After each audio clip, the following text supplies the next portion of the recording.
আজ রায়দিঘিতে স্বেচ্ছায় রক্তদান শিবিরে যাওয়ার পথে কাশীনগর শ্রীমতী মোড়ে বিরোধী দলনেতা শুভেন্দু অধিকারীর কনভয় আটকে রেখে রাস্তায় বসে মহিলারা বিক্ষোভ দেখান। মহিলারা প্ল্যাকার্ড হাতে বিরোধী দলের নেতা শুভেন্দু অধিকারীর কাছে সরাসরি প্রশ্ন তোলেন, কেন 100 দিনের জব কার্ডের টাকা এখনো কেন্দ্র সরকার আটকে রেখেছে। তারা দাবি করেন দীর্ঘদিন ধরে শ্রমের বিনিময়ে যে টাকা পাওয়ার অধিকার তাদের, তা এখনো গ্রামে পৌঁছায়নি। বিক্ষোভে অংশ নেওয়া মহিলারা বলেন, আমরা আমাদের নিজস্ব শ্রম দিয়ে এই টাকা উপার্জন করেছি, কিন্তু কেন্দ্র ও রাজ্য সরকারের সিদ্ধান্তে আমাদের অধিকার আটকে রাখা হচ্ছে। এটা আমাদের পরিবারের দৈনন্দিন জীবনের বড় ধরনের সমস্যা সৃষ্টি করছে। 100 দিনের জব কার্ড প্রকল্প গ্রামে দরিদ্র ও শ্রমজীবী মানুষের জন্য গুরুত্বপূর্ণ। সরকারের উচিত এটি দ্রুত কার্যকর করা। স্থানীয়দের মতে, রক্তদান শিবিরের উদ্দেশ্যে যাওয়ার সত্ত্বেও মহিলারা তাদের ক্ষোভ প্রকাশ করেছেন যাতে সরকারি উদাসীনতার প্রতি নজর পড়ে। পুলিশ পরিস্থিতি শান্ত রাখার চেষ্টা করলেও মহিলাদের ক্ষোভ ও প্রতিবাদ যথেষ্ট দৃঢ় ছিল।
এই মুহূর্তে উপস্থিত আছি শ্রীমতী মোড়ে, কারণ আজকের আর অল্পক্ষণের মধ্যে প্রবেশ করবেন বিরোধী দলনেতা শুভেন্দু অধিকারী মহাশয়।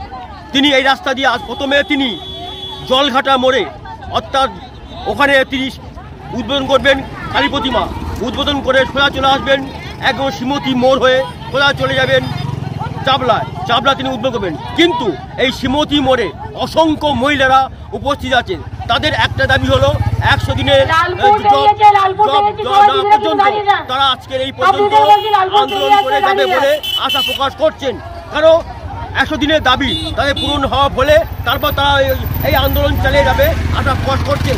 কারণ এই যে আজকের শুভেন্দু অধিকারী মহাশয় এই রাস্তা দিয়ে তিনি যাবেন এবং তাদেরকে তার কনভয় গাড়িকে আটকে দিয়ে তাদের 100 দিনের দাবি দাওয়া নিয়ে বলে আশা প্রকাশ করছে। কারণ আজকের দিনে